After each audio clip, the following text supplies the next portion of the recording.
Another exciting episode here on the Professional Edge. My name's Sean Todd, tax attorney, CPA, and certified financial planner. Host here on the Professional Edge for north of 5 years, and I'm excited to bring a 411 probate avoidance. That's what we're talking about. What is 411? Well, that's the information on how to avoid probate. So we talked about bank accounts, registering them as joint account holders or having a payable on death designation on that bank account, the pros and cons.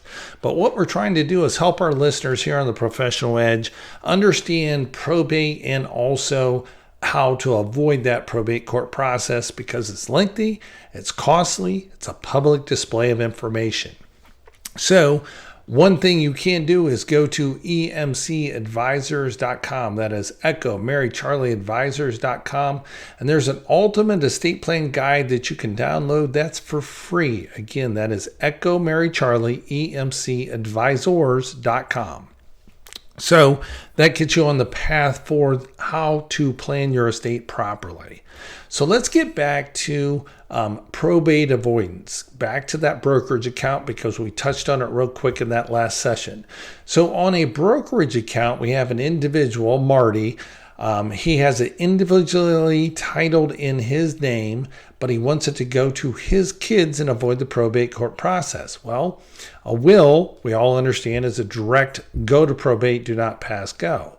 So Marty then adds a POD, a payable on death designation, on that brokerage account, and therefore when Marty passes away, it's going to be divided amongst Marty's kids in equal shares. It could be 25-25.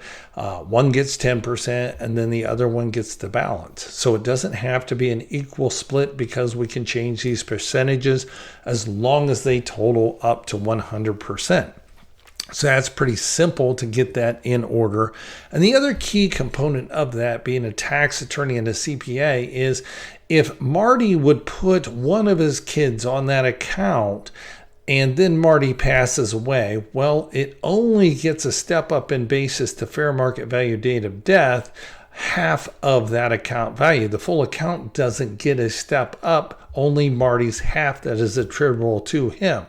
Well, if we add 3, then it actually goes to 1/3. So we're losing the step up in basis to fair market value date of death. And if Marty has held some of these stocks, such as Home Depot, Aflac, Coca-Cola, in his portfolio for a very long time, Apple, let's say, then if Marty passes away and it's in his individual name, that new cost basis becomes the fair market value date of death. And then Marty's children, being the beneficiaries of this, can dispose of that capital gain free stock and not pay any capital gains tax on that. So that is a very big planning point in the probate avoidance process. Are we going to take advantage of tax planning as well? Well, being a tax attorney and a CPA, you most definitely want to take advantage of those planning opportunities when doing your estate. So most attorneys aren't CPAs. They're not tax attorneys.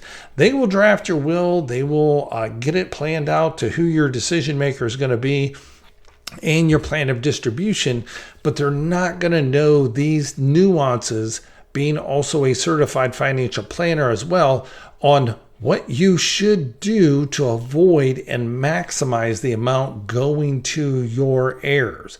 That's what we're all here for, right? We're stewards for a little bit. We don't get to take anything with us. We all check all our stuff at the line, and then we go into that next greater place, happier place. So that's another 411 on probate avoidance. The brokerage account, if you add that person to the joint title on that brokerage account, again, another downside risk is you subject that account to the claims and creditors of that joint account holder. So be very cautious about doing that.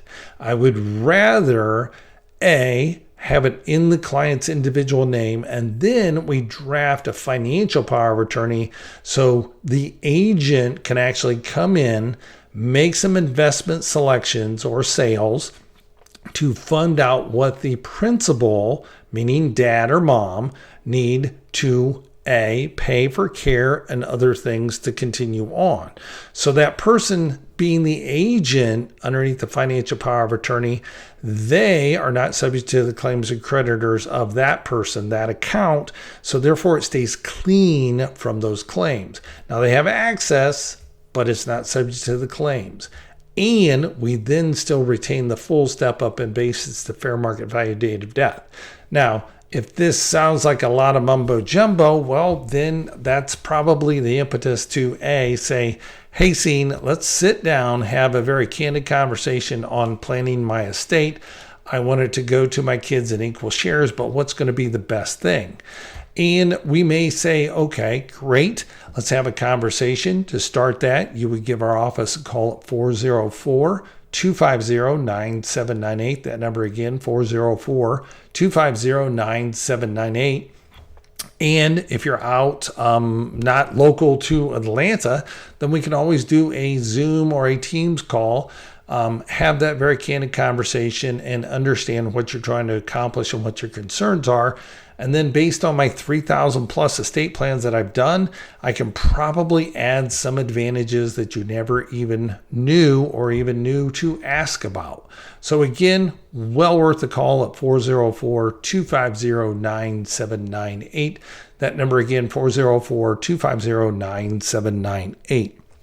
So let's think about this. We got that brokerage account handled. We got the bank account handled. What about that land? Well, we want the son to get the hunting property, but then we want our daughter to get more assets to offset what the value of that hunting property is. Well, dad usually will buy the land with son and put the son on the deed. Son then will inherit that. Yes, we'll avoid probate court if we do the deed right. Tenants with right of survivorship. Then from that point, son only gets a half step up in basis for dad's part.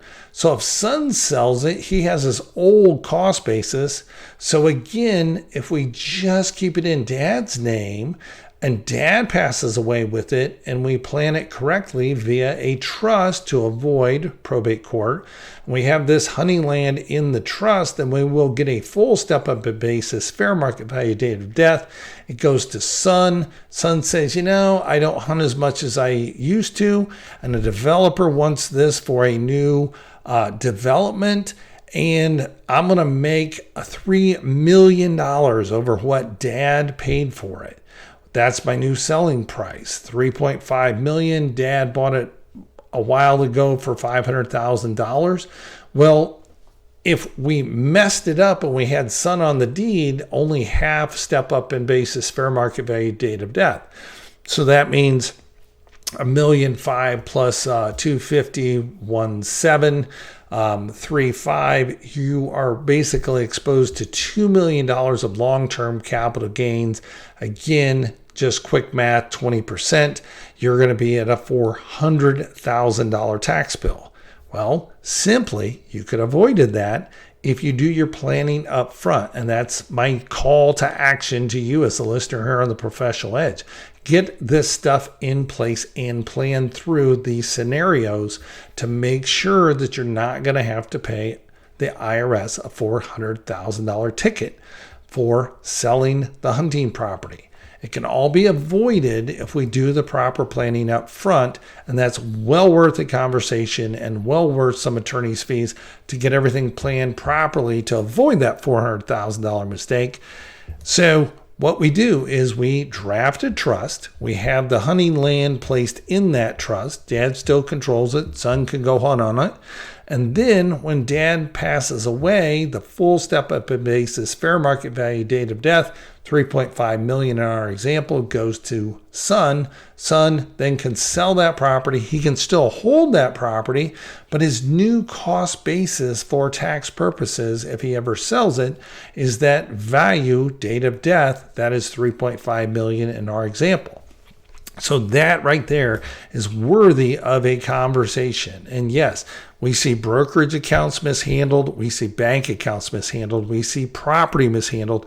And then we see rental property or real estate, that condo down on the panhandle. I want to make sure that my daughter has it, so I'm going to put her on title. And then the daughter, her husband does not like going to the beach, so they end up deciding to sell it about 2 years after date of death. And there is exposure to capital gains that are atrocious, because you got to remember, when there is a rental of that condo down on the beach, every year you're taking depreciation, and therefore that depreciation gets recaptured as ordinary income. So we have ordinary income up to the amount of depreciation taken, and then from that point forward, we have a long-term capital gains. And with some proper planning, proper documentation, and implementation, we can avoid that whole tax consequence for the daughter who sells it, let's say 2 years after date of death of mom and dad. So that, just pick up the phone, 404-250-9798. That number again, 404-250-9798. These are the strategies. It's befuddling to me because I do this every day, but our listeners don't. And they come in and I understand the plan once they're outlining it to me. And I say, okay, if we do it X, Y, and Z, here's how we can avoid this based on what you currently have. And when did you draft your last will and testament? Oh, that was 2 years ago. And did the attorney review any of this income tax planning or capital gain avoidance or anything like that when he drafted the will? And they're like, no, he just did the estate plan. And I'm like, well, that's not really estate planning, because it's conservation and preservation of assets. So if I can save you a couple $100,000 in capital gains tax, I think that's worthy of a call. Sit down, have a conversation. That number again, 404-250-9798. That number again, 404-250-9798. We can hop on a Zoom call as well. If you don't want to brave the Atlanta traffic or come down to Columbus, Georgia, pretty cool southern town down here, do give my office a call. Thanks for listening. My name's Sean Todd, host here on The Professional Edge.